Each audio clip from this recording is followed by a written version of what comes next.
this beginning part. Don't worry. But one of the things, like, I don't know if you ever listen to my podcast, but it's pretty organic conversation. I feel like I could do that really well with you because I've known you for years. So Yeah, I like that style, so it's good. sweet. Yeah, I do too. So thank you. Welcome. I'm probably not even gonna edit that part out now because it kind of leads into the hi and welcome. So Hi, how's it going? oh, fantastic. How's your COVID quarantine going? I feel weird saying that because it feels like a marketing thing, and I don't want to be disrespectful. It actually is a really sucky situation. But how are you coping? I'm doing all right, and it's totally fine to have some lighthearted jabs about the situation. I think that's a healthy way of coping. So I'm doing okay. I mean, a lot of my life revolves around working in esports, which is kind of remote, except for the on-campus stuff, which has obviously changed, and we can talk about later. But my life has generally not changed a great deal. I feel like that's how it's been with most people in esports because I've been seeing about because everyone loves memeing about situations and not taking them serious while also taking them serious, but getting a laugh Hmm. because if you don't laugh, you just cry, sort of thing. That's kind of our thing with our generation, and I've been seeing a lot of people saying that you talk about quarantine. That's my life. There's like memes. That's a very bad example, but you know what I mean. There's so The many. laughing gamer. Yeah. There's so many memes about just being quarantined, being people's normal life.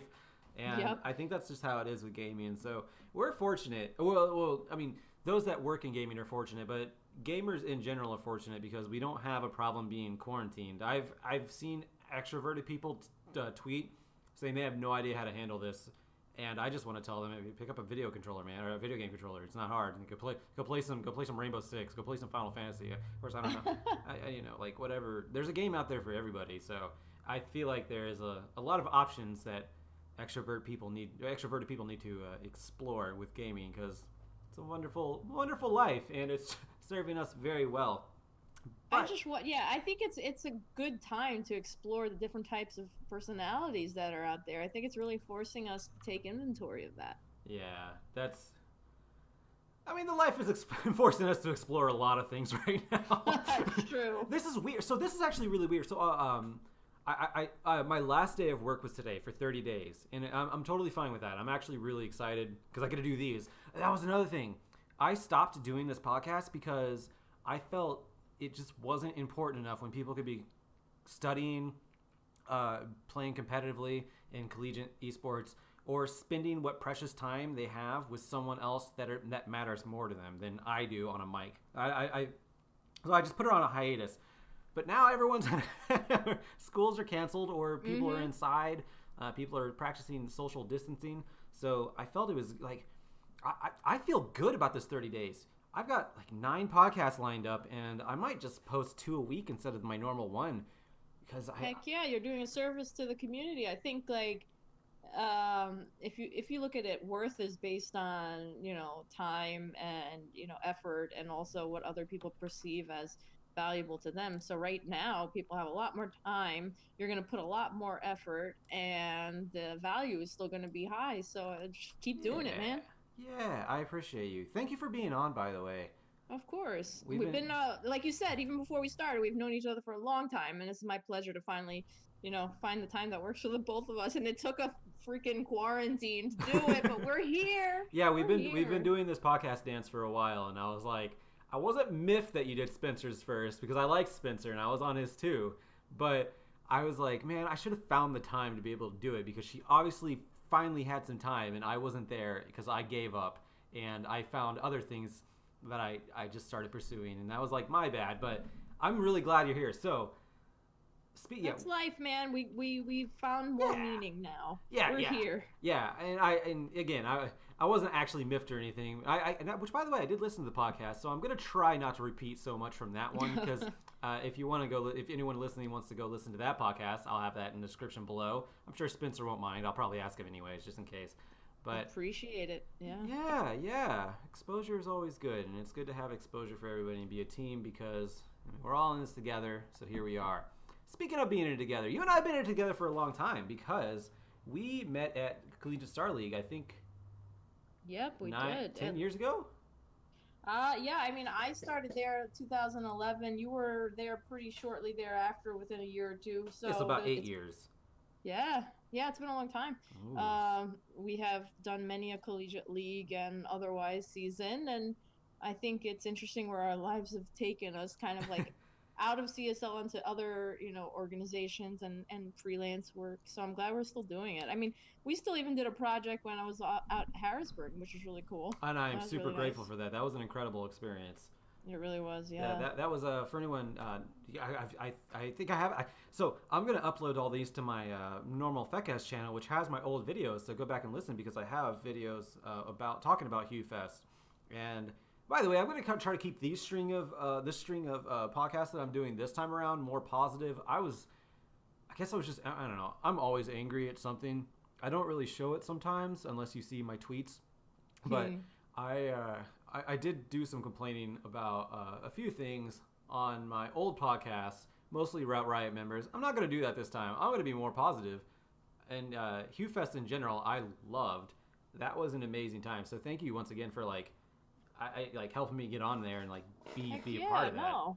We still had a great time. I mean, there's always something like I kind of, and this is something that we can actually talk about topic wise if you like. Like, esports tends to elicit really strong emotions, and I think they tend to be very like, um, bipolar in the sense that they have two ends. Like, it could be like extreme elation and then extreme exhaustion slash ugh, you know what I mean? Yeah, So I think any kind of experience we've had shared through our experiences have been a little of both. Like, we've seen the best and the best of people, and then we've seen some of the worst. So I think that, it's okay.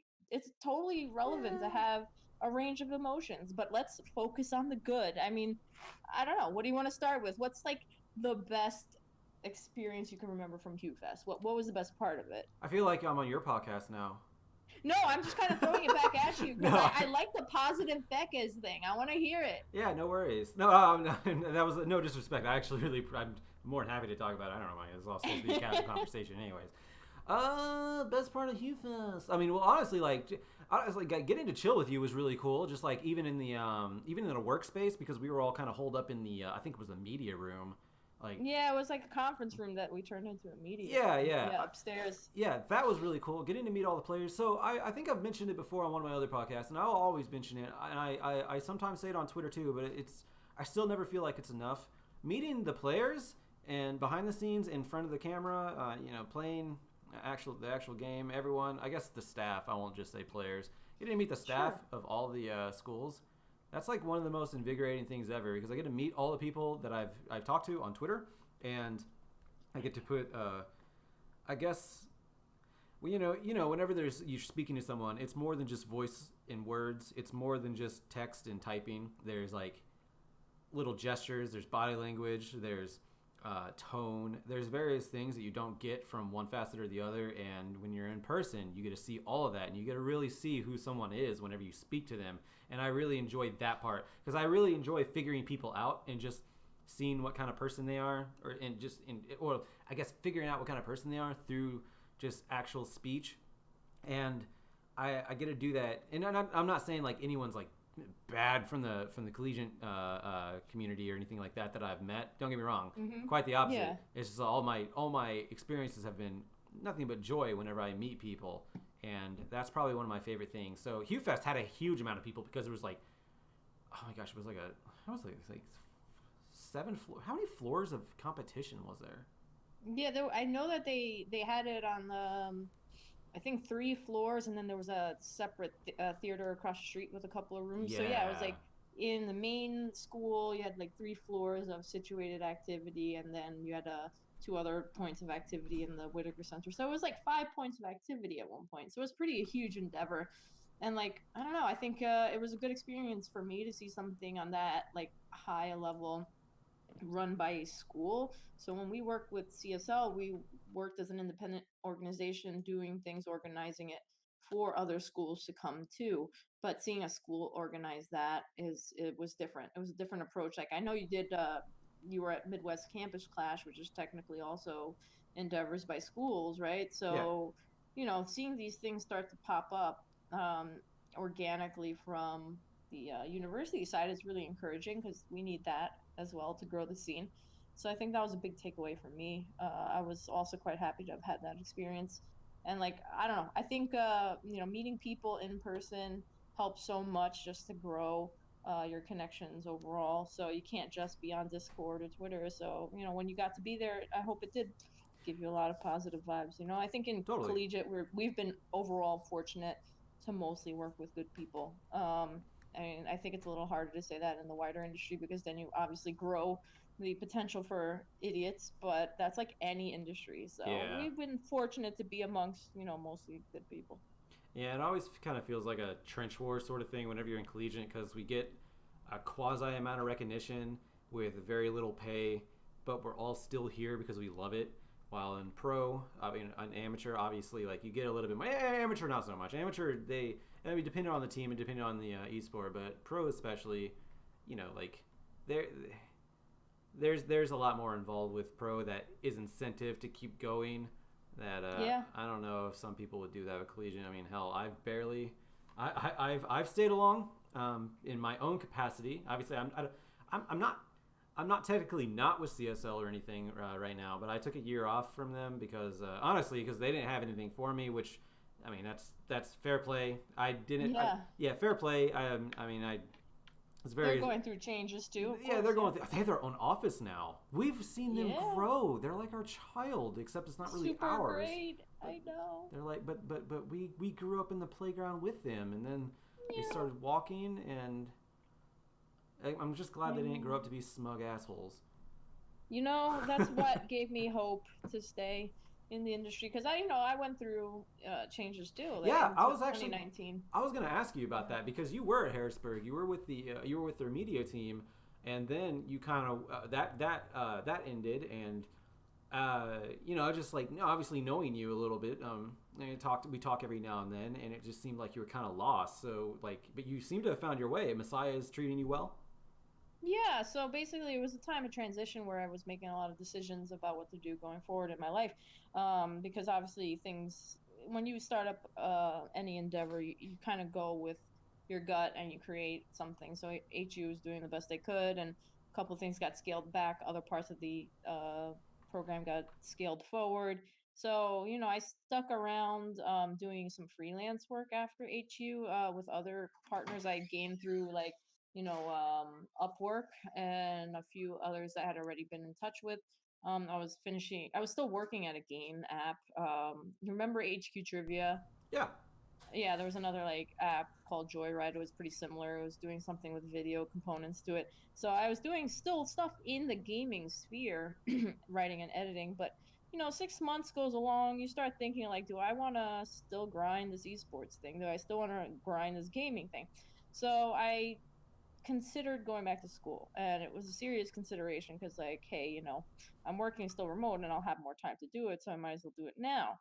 And so I found the program at Messiah College over here in middle of Pennsylvania that was great in counseling. So mental health is a big part of my life in terms of advocacy. So I said to myself, I'm like, if anything, now is the time to take some of my interests in esports and also, counseling and try to work them together, try to find some finesse. And so I applied for that program. I got in. This is summer now, 2019. I'm still working. I'm still doing the application process. I get in, I start my classes in August, September, and then they post a listing for an esports coach. And one of my professors and one of my friends locally sent me the listing, and they're like, "Oh my God, your employer is literally looking for an sports coach. Like, you have to apply." So I was like, I don't know. Am I gonna have the time? And I'm thinking of possibly, doing more research oriented work. Thinking more along the lines of someone like a Matt Howard who went on to get a PhD and work on esports on the, Yeah, that dude posts more. shit that I have no idea what he's talking about. We could talk about him too. He's awesome. I So I love was Matt. thinking Yeah. he's awesome. So like he's definitely gone, down a different trail, but I would like to do more research into behavioral issues with gaming. But I think that it was just a sign. I applied. And I said, you know what? It's a part-time position. It's going to fit in well with things, and they loved me, I guess, and I loved them. So it kind of worked from there. I started working on my birthday, October 28th. Mazel tov. And I've been there since. And I guess like it's been a good start. It started up faster. It started off really fast because obviously I know how the collegiate season goes. And when you're looking for a team in November for gameplay to start in January, you already know you're kind of boned. You're not recruiting out of the entire United States population of graduating seniors. You're just getting people off campus. So I was really lucky. I knew that the registration date for league was gonna be very soon. For CLAW was at the end of November. I had less than 30 days to find a team. Bless you.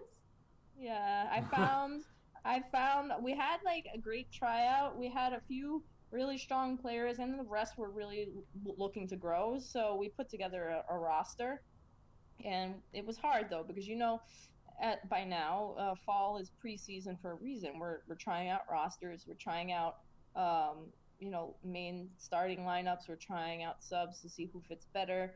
And then that's what's the beauty of like CSL having a preseason, and you working on other tournaments like whatever clashes around, trying out these lineups to see how they function. We had less than 2 months to do that. So once they're onboarded by the beginning of December, then there's like winter break, and then one of our students went away for a trip abroad. We really had a few weeks at most to train together. So our regular season, wasn't that bright, but we did actually do well regionally.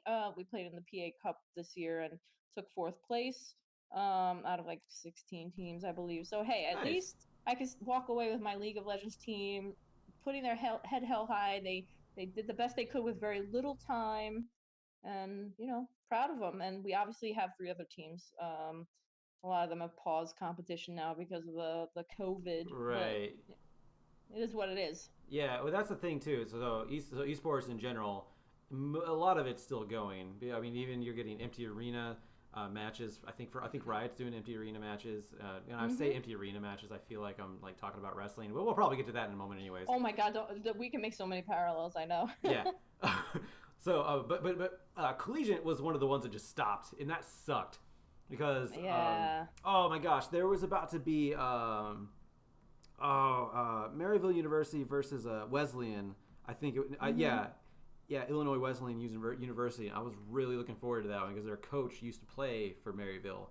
Um, Mm, yeah, that would have been great. I was really looking forward to that, but it got cut short. So yeah, it was, that's the thing is that we won't know a lot of these matchups for until next year, and things might change by then. So that yeah. So as much as esports is weathering this pandemic. Unfortunately, college esports kind of got hit, so I mean that is unfortunate. But at least you got some practice, you got some I guess some feelers out there as far as how your team can hold up within at least your region. So that's really good. Whenever Yeah. whenever you took on this program, what were the goals that you set for yourself? Because you as a new program with limited, I guess search or limited radius for being able to recruit, and obviously, I think you just said you're just within your school. But what were your goals? Because you can't possibly set the goal like, all right, we got to win. I mean, because that just doesn't seem realistic. But there are so many goals that could really help develop a team into next year. And I want to know what some of the ones you were setting for yourself and for the Yeah. team. So yeah, it's a good question because you could set a lot of goals, and I did for myself because I'm overachiever. I just wanted to. My first goals were just to staff some teams, so for 4 games, and I did. And I was not sure I could be able to do that because putting out the feelers for each game, we had a pretty high response rate for League of Legends. We had a pretty high response rate for Rocket League. Overwatch was middling at best, and then Hearthstone. We thought there was more interest than there was, so, and it came down to the wire. But we managed, and my main goal was to get a roster for each of the 4 games, and I was able to do that. And that's a goal set for a reason because we had to at least show what a fleshed out roster looks like in the process of trying out, and the process of screening players, and the process of getting our training center up and running looks like. Even if these are teams that won't be the highest competitive level, they are the these are the front runners of the program. They're the ones that are willing to go out to Mars and not come back to Earth. They're willing to like put their lives out on the line and say, hey, yeah, I don't care if I'll make a fool out of myself, but I'm going to represent this school and I'm going to play my game as an honorable plat level player and act like I'm a challenger. And this is what I wanted. I got really hungry kids who were like, I want to do this. So that was my goal. I achieved that goal, and it was good because the school needed to see that it could be done and to see how the facilities could be used, and we needed them to stress test everything. And as of break time now, we're still stress testing some of the stuff. I mean, our PCs had issues, and you know how it is with gamers, you have to have everything optimal. So we were going through Yeah. that. They've always been, really helpful, really volunteer oriented. And that was the major goal. The other major goal was just to explain to the administration and community why esports can be helpful to them on a missions basis, because we actually did a info session on Twitch, and it was good because a lot of people watched it, and you could use that material when you're looking for people to come register for your school in the future. And we got outreach after that, and I think it just shows where people are interested in their hobbies and where education can intersect. I think that was another major goal, just to explain to others on the administrative side why esports is worth it. And so I think we achieved that. And I think I was hoping to do a spring event. We had one lined up for May 2nd, and we were Yeah. just planning it out. And now we Yeah. can't do it. That's. I hope that doesn't. I mean, there's always going to be next year. I hope there is a next year for Yeah. like for that sort of thing because I know a lot of people could be discouraged by this sort of thing, but don't. Yeah.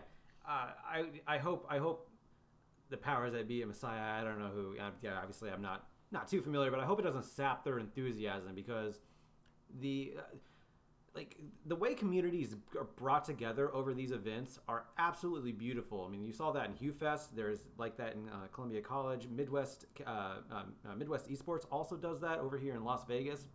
It's a Yeah. really cool and beautiful thing. And Messiah Esports could really, Messiah College could really benefit from that in the surrounding area. Which I don't know that I mentioned it. What city is next to Messiah? It's basically in the Harrisburg greater area. It's in Okay. Mechanicsburg, so it is in the same region as Harrisburg University. It's about 20 minutes away.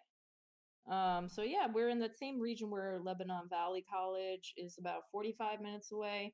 There's Harrisburg, there's us, and there's a few other schools as well. So we have pretty impressive statewide representation of esports and high school wise. So our aim was to have a Smash and Rocket League event. So we were hoping to get people, not just collegiate, but just people in high school or just the community amateurs who wanted to come and play in our tournaments. So I'm hoping we can still do that next year. And I think we still can. It's just maybe going to be a fall event instead of a spring event. Right. Yeah. Pending world events and things like that. That's totally Well, understandable. we can't rule anything out at this point, but I think there will be a need to lift spirits in I think a Smash competition and a Rocket League competition can do that. Rocket League is one of the most fun esports I've ever watched, and I love. It's one of those games that I love watching. And I hate playing because I'm so bad at it, but it is Oh my god, I extremely know. fun. There's It is. I sat there watching my players like run these drills, and I'm like, there's a lot of skill involved in this game, but I still like watching it, so I'm just gonna, just enjoy it for what it's worth. right, and actually, that's something I want to talk about too because you're a coach. You're a coach for all the teams, correct? Yeah. So basically, the head coach at this point is at Messiah is like being the director of the program. So I don't like. I'm not going there and telling them how to do their picks and bans necessarily. I'm there to make sure that they're functioning well together as a team. I'm there to evaluate their communication styles. I'm there to evaluate what they bring to the team overall as opposed to someone else. I'm there to make ultimate roster calls where I feel like there may be a conflict that needs to be resolved. And I'm there directing traffic to between the school and the team, making sure their GPAs are on point, making sure that they're functioning well personally, socially, educationally. and they do have trainers, and they come via Gamer Sensei. So I make sure to vet the right people for them to work with, to hone their particular skills in each game. And I think that's important to really touch on because a lot of people, when they hear coach, they think of the person behind the mic talking, feeding them information, feeding them strategies, things like that. But in this situation, especially, and this is actually relevant in a lot of different sports. Of course, in other sports, they've advanced far enough to where they have specializations and a psychological coach and things like that. And like go to football, they have a coach for almost every facet of your life at that point. But in esports, it's still a little small. So like, whenever people see coach in college, and I'm touching on this because I think it's really important what you're doing, because when people see coach in collegiate esports, they think it's the person behind the mic, and sometimes that's the case.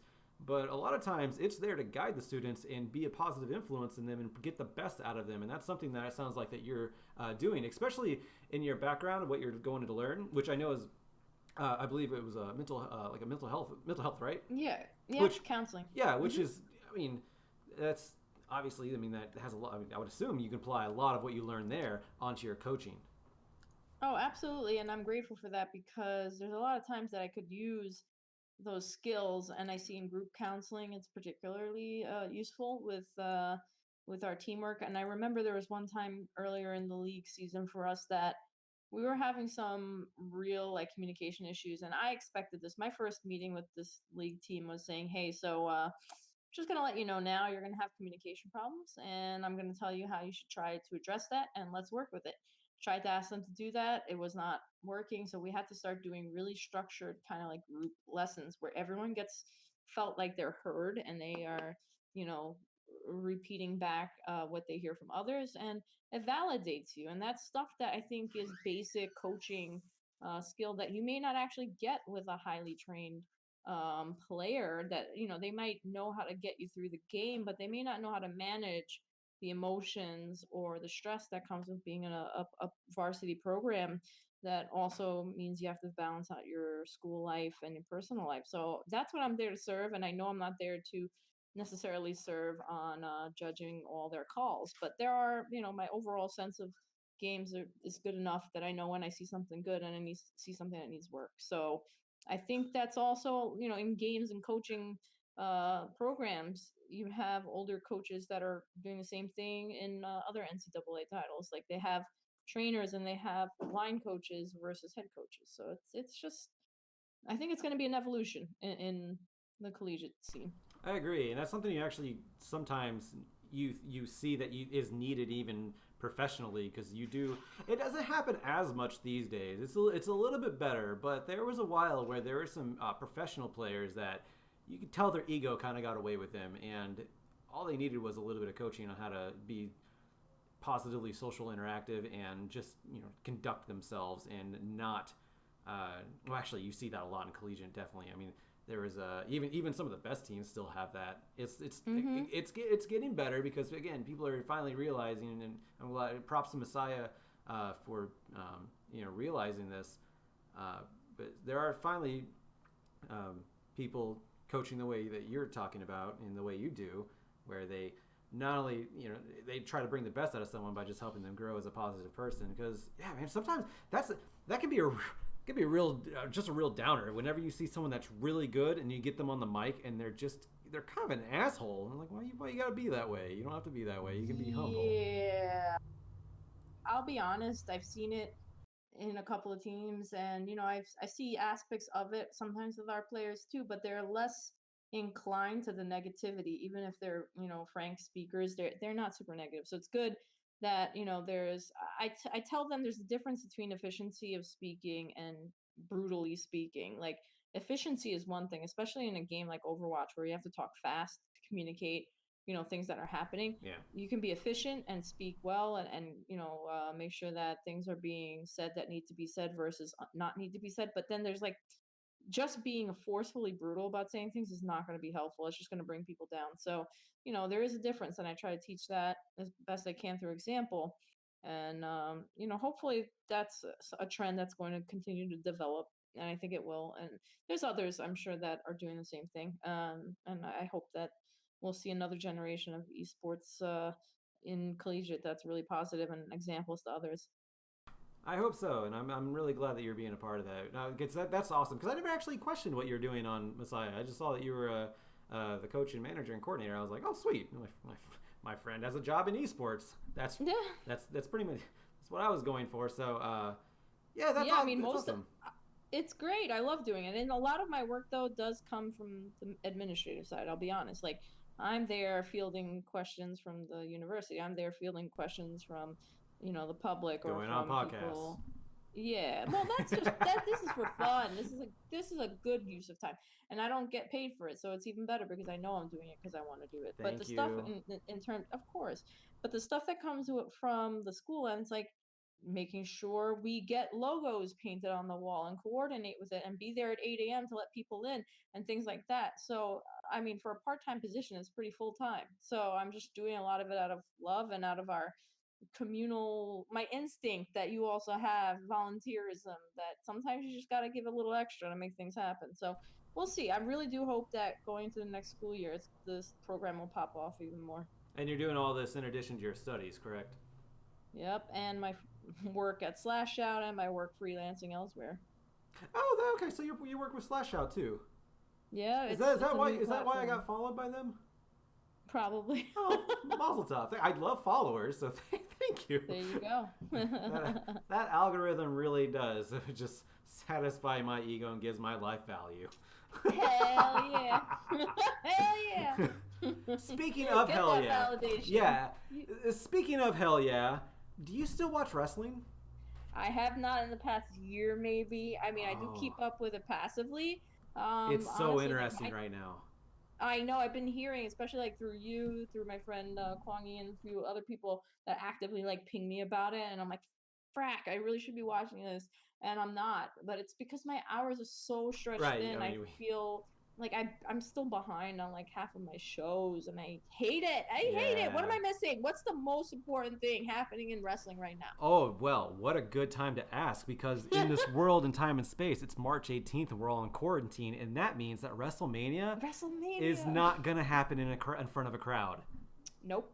Oh my gosh. Isn't that wild? That is absolutely insane. I'm like, okay, so AEW is on, which by the way, this is no offense to you. I timed this during a wrestling show and I completely forgot. Oh No, no, no. no, no. It's good. It's good. It's just Wednesday night AEW. NXT is just showing replays because again, like WWE is having trouble scrambling shows because Monday Night Raw Yeah. and Friday Night SmackDown have been in the Performance Center in front of no audience. And Ugh. Stone Cold Steve Austin was on Monday for a 316 day because it was March 16th, and it was just like he did his best. I mean, he's a veteran. He's special. He knows he's good. He's great. Everyone knows that. He did what he could with what he had, and it was entertaining. My gosh, are things just absolutely different right now? It's So crazy. I don't even like. I'm gonna watch wrestling. I'm actually watching just to support them right now because they don't have to do this and they are. WrestleMania is I feel like I'm gonna watch WrestleMania. Yeah, like, WrestleMania I have to. it's just gonna be I still watch WrestleMania at least every year. I'm Yeah. like not missing that. That's how I was when I was on a hiatus. I think like mid 2000s during the Ruthless Aggression era. Oh God, I remember. I was kind of like that back then too. Yeah. Yeah, because I don't remember much of John Cena's rise. I remember it during WrestleMania because that's when he won his title against from JBL for the first time. Yeah. But I remember very little about his Doctor Thugonomics versus Carlito with the whole padlock and things like that. I remember being annoyed by it. By which one? By the whole thing or by just the Doctor just by Thugonomics? his person. I didn't like the John Cena persona. Like I Yeah, just nobody remember did. when he first started, and then like Jericho put him over, and it was kind of like, Yeah. oh, they are forcing Jericho to put this guy over. All right, I Yeah. remember, but they saw something in him, and it was a gimmick that worked. So can't Well, really go against it. apparently, and sorry if you can hear children behind me on the outside. Apparently, they're not practicing social distancing, so they're Oh. outside and loud. I should go yell at them or tell their parents or something. But yeah. So apparently, so in the real life, John Cena actually does just freestyle rap. Like when he's on the road, or when he's he just does that. Yeah, So I Doctor heard that Thugonomics, too. yeah, it was like based on a little bit of his personality because some of the best personalities in wrestling are themselves just turned up to like 15 or 12. Yeah. That was a weird variance, but but yeah, you know what I mean. And Mhm.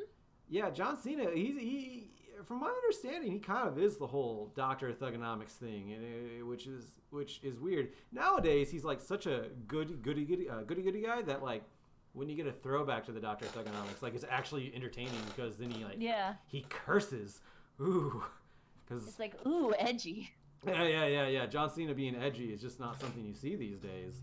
But Wow, it's like the Attitude Era all over again. it's starting to hit some notes from that nowadays. By the way, speaking of John Cena, he's taking on the Fiend, and if you come back and watch wrestling, I think you would really like the Fiend. You're into. I'm gonna really butcher this. Don't hate me. What kind of metal are you into? I mean, I like all sorts of metal. I was I in a was power gonna. metal band, but I Okay. was previously in a black metal band. Yeah. Oh, I Up was until like, right. yeah, I was yeah, gonna say you're into black metal, but I was gonna. yeah. That's like saying to someone you're into rock and roll. Yeah, I mean. No, I'm into black metal. Yeah, there's a lot Yeah. of great, bands out there. Okay, you would really like the Fiend, and I don't know why I'm associating the two because this might be like the 36-year-old stereotype old lady in me, but like I feel like you'd really like the Fiend based on your personality. I'm sure I would. Have Being you? 37 and a peer of yours, you can judge me all you'd like. Yeah, I'm actually only 32, but I feel like when I'm making those kind of judgments, are you 37? I am. Yeah. I thought you were around my. Well, no, I mean, this is just weird territory, and I'm sorry, but I thought you were like only like 1 year older than me. I knew you were a little bit older than me because I mean you're just smarter than me. That's how I view people. But Oh. yeah, Well. right, yeah. I 37. Well, you're doing fantastic. Well, thank you, sir. Yeah. I'm doing the best I can, and my DNA is trying to keep up with me and working in an extremely fast-paced, young demographic. I started in esports so if it was almost 10 years ago, so I was like 27, 28. I was already way older than a lot of the people at the That's CSL. how I'm feeling right now. Yeah. I don't feel like I can keep up. I see memes sometimes, and I don't know where they come from. I have to Google them. Oh, well, I mean, like, thankfully, I've been a shit poster since I was a kid. So, like, that stuff I don't have a problem with. Maybe I'm not a huge, like, TikTok person, but that's just because, I don't care. But I get it. Like, I get it. Yeah, I do too. It's the thing that filled the vacuum of Vine. I get that too. Yeah, I totally get the platform, and I already was watching those Asian TikTok kind of memes because that is a Chinese company. Oh yeah, because you're into Asian culture. Like do you listen to do you listen to like J-pop? Yeah, I mean. Yeah. I lived in Korea for a year. Oh yeah, that's Japanese. Right. I'm stupid. I studied Japanese when I was younger. This is me. So this is me like doing character research or like research on my guest by memory, and I knew you were in Korea for a while. Yeah. And I just completely spaced that. I had to actually ask. You're into Asian culture, right? Do you remember? Do you remember the Africa International tournament in 2015? Yes, I do. There. Okay. Fascinating. Yeah, I don't know why I forgot that about you. I mean, I guess it just seemed like a brief history in time at this point because it was only a year. I wasn't there that long. Yeah, it was a year, and I loved it. And I had the choice to stay. I had like a life even building up there, but CSL gave me a full-time paycheck. So what brought you to South Korea? I was in a point in my ninth. So CSL was not yet a paying job when I was making some choices in 2014, and my choices were: do I want to stick around in a situation personally that I'm unhappy with, and also career-wise unhappy with, or do I want to do one of my dreams, which was to study abroad? So instead of studying abroad, I found a job to teach abroad, and I found one at a college in Korea, and it was in Seoul, so it was perfect. And so I went over there. I took the job. I worked there for a year, and all the while, CSL, was building up, and they found themselves a partner, and that ended up leading to some paychecks. And then by the end of the year, they're like, "Do you want to? Excuse me. Do you want to come back to the States because we have a full-time job for you. And I sat there and I'm like, this is something I've been working on since, God knows. And if I say no, I'm going to regret that. I'm going to regret it. So I decided to pull the plug on what I was doing in Korea and go back. So that was pretty much it. Okay. Yeah, I enjoyed Korea though a lot. I learned a lot, and I'm I got to sure. go watch esports. I got to go, hang out with people there and learn so much. If I wasn't there, I wouldn't have been able to work with Africa TV and hang out with Tasteless and Artosis after they casted the event, and like all these great memories. Yeah, I mean that's the part. That's my main thing with even just. I mean, I guess the closest thing to international I've been to is Hawaii, and that's not international technically, but still, it's travel. it's great memory. They're fantastic memories. I got to go twice, and that's like that was my. So obviously, I said, I did say meeting the people. That's like one of my favorite parts of going to these events and things like that. I mean, well, to Harrisburg. I mean that's my favorite part of events, no matter what. But I mean, it's all part of a collage of memories that I have now that I love, and I kind of regret not having more pictures because I need not to get too morbid, but one of these days my mind might not be there. I actually wouldn't mind pictures. I do. Fun fact. I don't think. I don't know if you were there. You probably. Anyway, I'll just say it so you know.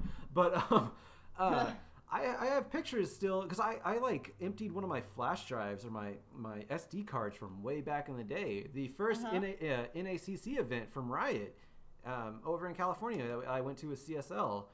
I was there. The one that was in the studio. Yeah.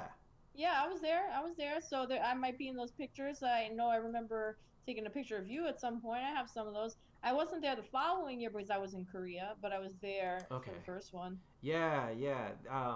That was like my first event ever, and that was so memorable to me. And I found those pictures, and I'm just so happy. I don't have pictures. I don't have that many pictures. And another thing with like being a broadcaster is that like sometimes like organizations or schools, they'll just wipe out the broadcast. Some of them I can't find anymore. I'm like, what the hell, guys? I know. Isn't that stressful? It seems really unfair. Like it just happens. It happens, and I hate it. Yeah, and I get it to a point.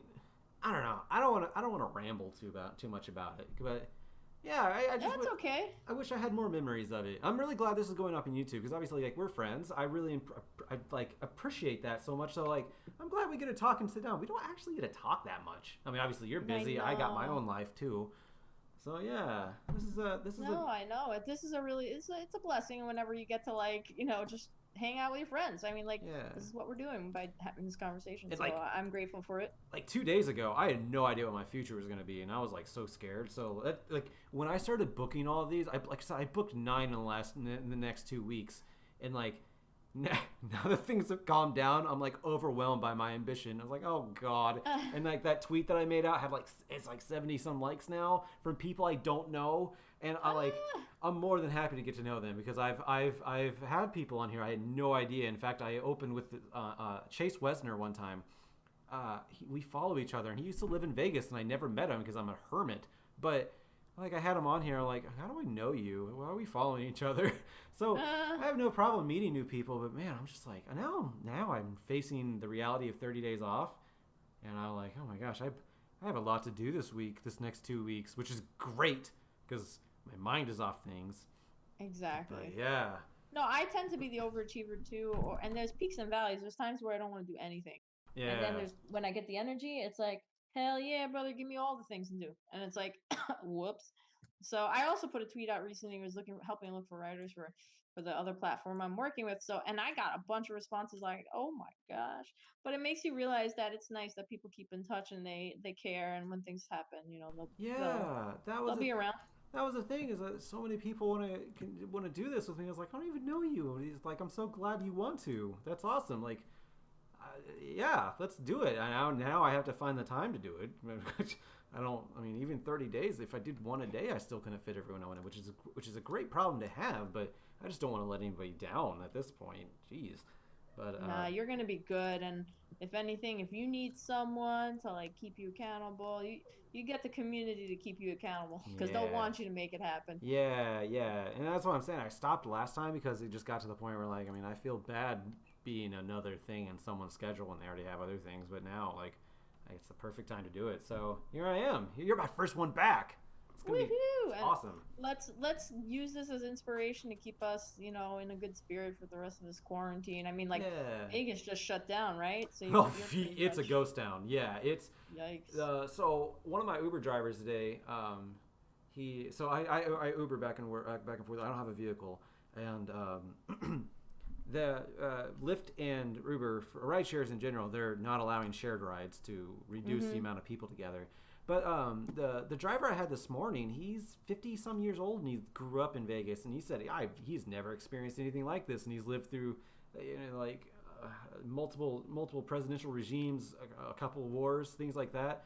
He's never seen this place ever shut down, and I'm wondering, like, it's so surreal because I'm wondering, like, what is our generation doing? Like, we're not at war. I mean, there's always some sort of strife going on in the world, right? But, like, I don't know.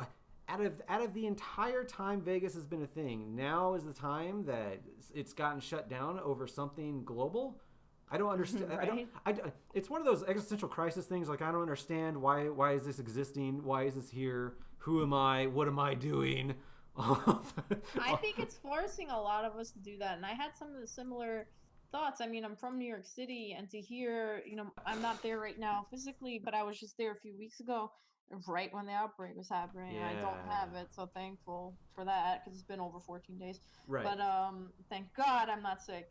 But honestly, like, it's making me rethink a lot of things, and I'm like, because there's a part of me that wants to say, hey, it's no big deal, everyone's gonna recover. No, it is a big deal because of the way it's happening and the way our systems are not prepared for it. So it is forcing us to really rethink things, and I hope for the positive outcomes of it. Like, I could go here and talk about dystopia. I'm a big sci-fi person. Same. I can tell you what I'm afraid of, but I would like to be hopeful, because I think that's maybe it will expose the rickety underbelly of some of our structures here in the United States that need to be fixed, and maybe it will show that we need to spend some more time with our loved ones, and even by ourselves, to really reflect on ourselves. And maybe this is a good time to, like, rethink the opulence and the over excessive parts of ourselves that need to be brought back. I don't know. Maybe this will make us better people. Please, I hope so. Yeah, I was actually thinking that too, because, like, we make fun. Well, every generation has some sort of point of jest at other generations. I mean, we have boomers, we have millennials, we have, I guess Gen X get some sort of thing. I don't remember what Gen X get made fun of for, but there's always something made fun of for. And each one of them have a defining characteristic that shaped their lives, from war to tragedies. And I'm wondering if this is going to be the one that really shapes ours. Obviously, we have social media, and social media has really shaped our generation, for good or bad. Won't get into that one, but like, this is our generations. I hope it's the only one, like, world event that's kind of shaping us. I feel like, and I'm wondering how we're going to be look back on this, and I wonder how it's going to change things. Obviously, like 9/11, that changed everything, and I wonder how this is going to change everything too, because I don't. I'm with you though. I wonder how it's going to change us, and I wonder how it's going to change the perception of our industry. Yeah. How people are going to maybe like esports a little bit more, because they need to see something to entertain them that they can do even when they're stuck at home. And we can't play physical sports right now, but we can play the simulations of them in NBA, 2K, or FIFA, or we can actually get a little deeper and play something more abstract, like a Dota or a League of Legends or an Overwatch that isn't replicating sports. So maybe people will grow and find different hobbies and like esports and respect it a little more, because some people still, we're not 10 years ago, and we're not being questioned about esports as much anymore, but there are still people that don't get it. So yeah, and this is actually a great opportunity for investors to see what we're really made of too, because like you said, I mean, we're still going for the most part. Obviously, Collegiate's a different story, but that's because of various other factors. But sure. Professional esports, they're still going. So it is a really good way to keep the momentum, keep the machine alive, I guess the proper term would say. But I'm with you. I'm staying optimistic, even though, so I mentioned earlier, it's my first day, my last day of work for 30 days. I'm actually staying optimistic. I'm told you I'm booked. I'm going to take this time to be very creative, and I really hope a lot of people do. I hope a lot of people really, like you said, find out things about themselves and just become better people. That's going to be awesome to see how this all turns out within a year or so. Because I'm gonna let's just assume for happiness' sake that it will be done by a year from now, and we're all better for it. So yeah, I think that's a good note to leave off on. What do you think? No, I think that, it's a good positive it's a positive way to look at it. I think that, you know, I want I want to be negative, like my drive. That's what I'm learning It's about myself too, easy. and I have been. Yeah. Like, my negative reactions come from this like pessimistic Nihilism. you gotta grind to the pavement and like get your work done in New York. You gotta get fast, you gotta get in and out and done, and if you're not doing something, you're fucked. But like, now we're slowing down a little bit. I'm still just as busy as ever, but I have a little more time to do it in a pace that I like, and I think other people will find that maybe there's parts of their lives that they can refine and enjoy life better, and they'll appreciate what they have more when this is all said and done. And I really hope people take care of their health better. I think they will maybe appreciate the elderly a little bit more, seeing how they're the most susceptible at this point. Ask their neighbors if they need help, and honestly, just like create, explore. I really hope 2021 is full of album releases that are freaking Oh, it's gonna be amazing. so. There's so many people writing some great shit right now. I Oh know, my I know, I gosh. can't wait. And like I love metal, and everything's about plague and pestilence, and like when in death metal. But let's see what comes out in the next year. Your next death metal band's gonna be singing about like harmony and rainbows. Yeah. I'm gonna go. I'm gonna make the next Britney Spears of metal. Hell Oh yeah. my gosh, that would be amazing. I would go to that concert, so please have it. Yeah. No, we got baby metal for that. That's I don't great. even know about that, and that's why I'm maybe another podcast for baby metal. Yeah, That sounds like a whole topic. We'll talk about Japanese metal at another point. Yo, okay, I think I've actually heard some Japanese metal, and it is so fun. I've heard Japanese metal. I've actually am kind of into German metal too, but I just love the German language in general. It's like, as far as foreign languages go, I mean, foreign being not English because I'm in the United States. Bear with me here, but I think German is like one of my favorite to learn. Spanish was the easiest, but like Japanese is the most fun to write. But man, German is just so fun to speak. And not to mention, you kind of feel like a Klingon afterward too. I mean, if you say it right and you have that kind of mentality about it. I feel like I'm rambling. I feel like I'm really rambling. No, right now. it's a good ramble. I think we could go existentially on a very long time. But if people like what they hear, we could do it again. I highly agree. Thank you very much for being on here, and I hope everything comes out all right for you for so far as the COVID quarantine. Sounds like you're already doing well. I mean, I'm assuming you have online classes and all that, and you obviously have online work. Yeah. So, I mean, as far as things could be affected, could be way worse, and it sounds like you're got your own space to progress forward through this. So, thank you for taking. We'll be okay. Yeah. I know we will. And if you need anything, my friend, you know where to hit me up. I'm glad to work with you, Josh. You know it. So thank you for having me. Thank you. Yeah, thank you. Thank you very much for being on. And yeah, stay safe, stay healthy. I'll see you around. Likewise. All right. Take care. Take care. Bye. Optimistic note ended on, and we're going to keep that trend. Everybody stay safe, stay healthy, do that social distance thing. Like that's the thing. We talked about it earlier in the podcast. I mean, we're all gamers. That's just kind of our life. So sit back, enjoy a few extra games than you normally would, and create some content. This is a great opportunity for a lot of people, and for me especially. So I'm going to take advantage of it, and I hope you do too. So thank you for joining me. You can follow me on Twitter at Feques, P-H-E-Q-E-S. All this information is going to be in the description below. It's been a while since I've had my rhythm, my routine, my script for how I close this out. Like, share, subscribe, comment, all that stuff. I might even make graphics. I said that last time, and I never did. It's hard for me to really get ours to do something like that when I actually really prefer, as a listener of podcasts, I prefer just audio. I don't like graphics. I don't like looking at people talk, but some people do. So I'll figure it out. I've been trying to get better with Photoshop anyways, and again, I got time, so I might do that. But yeah, until then, I'll see you around. I have these scheduled for quite a bit, and I hope you join me through this entire lockdown. Thank you very much for this time, for especially. So, yeah. I don't even know if I've said my name this time around. My name is Joshua Fekes Quest. You can just call me Joshua Quest. I mean, I've actually been thinking about dropping the Fekes just because I don't know. I like my name. And people seem to like it too. And no one can spell Fekes right. So, there's that. I'll think about that one. That's not your burden right now. So, again, stay safe, stay healthy. Bye-bye.